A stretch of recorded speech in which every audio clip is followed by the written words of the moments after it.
Le président ivoirien doit se faire en ce moment de gros soucis. C'est peu dire. Et il y a de quoi s'arracher les cheveux. Les 3 pays frontaliers du nord de la Côte d'Ivoire sont désormais dirigés par des personnes dont Alassane Ouattara ne connaît ni d'Adam ni d'Ève. Mais plus encore, ce sont des militaires et non des moindres, des officiers supérieurs de l'armée. Mamadi Doumbouya en Guinée, Assimi Goïta au Mali et maintenant Paul-Henri Sandaogo Damiba au Burkina Faso. Ces 3 chefs militaires à la tête de leurs pays respectifs sont devenus désormais les interlocuteurs directs du président ivoirien.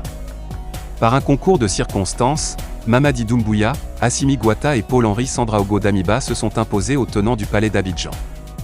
Un scénario que n'avait pas forcément prévu Alassane Ouattara, lui dont le leadership actuel au sein de la CEDEAO et de l'Union africaine n'est plus à démontrer.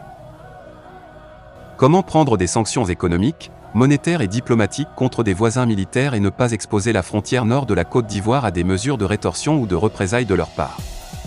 On le voit, le président Alassane Ouattara doit avoir en ce moment le sommeil trouble, un véritable drame intérieur que personne ne saurait souhaiter à son pire ennemi. Le chef de l'État ivoirien marche donc sur des œufs et sa marge de manœuvre semble de moins en moins grande plus qu'hier, face à la nouvelle donne, du moins, face à ses nouveaux voisins frontaliers qui ne lui donnent pas le choix que de modérer désormais ses prises de position au sein de la CEDEAO et l'Union africaine, surtout quand il s'agira de prendre d'éventuelles sanctions contre ses 3 voisins du nord de la Côte d'Ivoire. En tout cas, avec la chute de Roch Marc Christian Kaboré, le moral du président ivoirien ne devrait logiquement pas être au beau fixe, en raison des relations étroites qui lient les 2 hommes. Qu'en est-il de Paul-Henri Sandaogo Damiba, le nouvel homme fort du Burkina Faso? Boule de gomme et bouche cousue pour l'heure à Abidjan.